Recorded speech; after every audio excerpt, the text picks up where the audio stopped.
A paz do Senhor, meus amados irmãos, a paz do Senhor, classe seleta, glória a Deus. Nós estamos aqui diante da lição número 3, crendo para interpretar a Bíblia.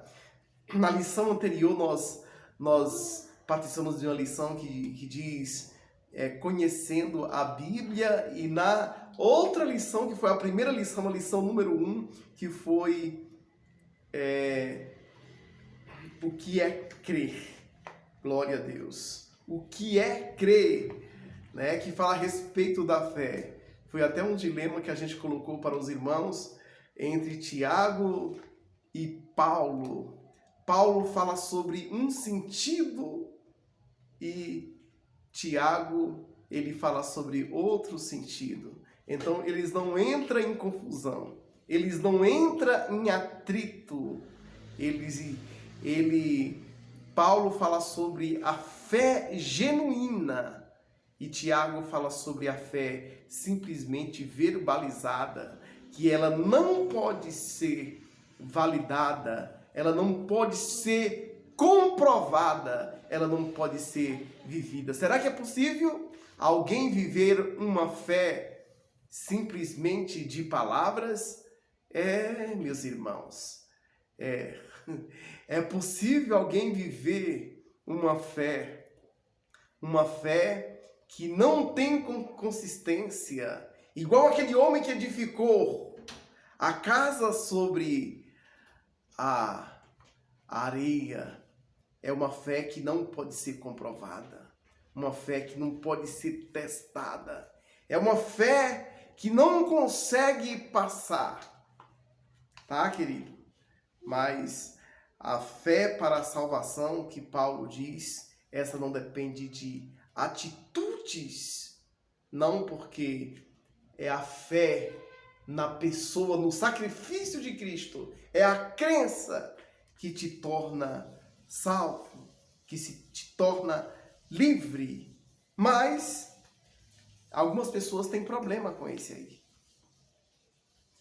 Se essa fé ela não pode ela não pode suportar os testes, então ela não tem como validar.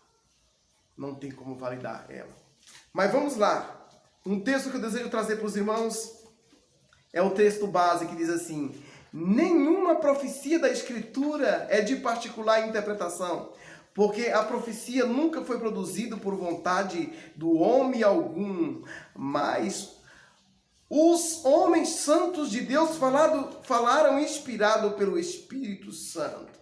Glória a Deus. A questão de particular interpretação. A Bíblia, ela tem um sentido só. O texto, ela foi escrito com apenas um sentido. É claro, nós fazemos várias aplicações.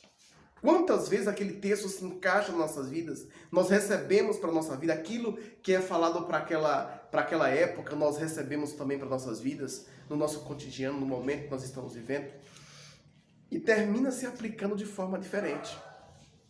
Mas cada texto existe uma razão óbvia pelo qual ele foi escrito. Para quem ele foi escrito? Por que foi escrito? Então nós devemos entender a palavra do Senhor, conhecer, para que nós possamos interpretar. E o comentarista ele traz aqui entre outras, traz aqui uma forma como nós conseguimos interpretar. A gente lê o texto antes e o texto também depois, não simplesmente aquele versículo isolado. Então, muitas vezes quando eu vou ler um versículo da Bíblia para que eu possa entender, eu leio antes e leio também depois. Fica mais fácil a compreensão daquele texto. E se não, a gente não estiver compreendendo, se não tiver fácil aquela interpretação, às vezes é interessante buscar um sentido para quem ele escreveu aquela carta. Quem foi a pessoa que escreveu? Por que ele escreveu?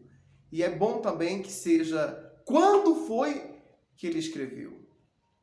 É um ponto importante. Conhecer a palavra de Deus para que possa interpretar. Amém, queridos? Eu quis simplesmente deixar essa síntese para você, né, dessa lição tão maravilhosa, tão poderosa. Que Deus te abençoe em nome do Senhor Jesus. Amém.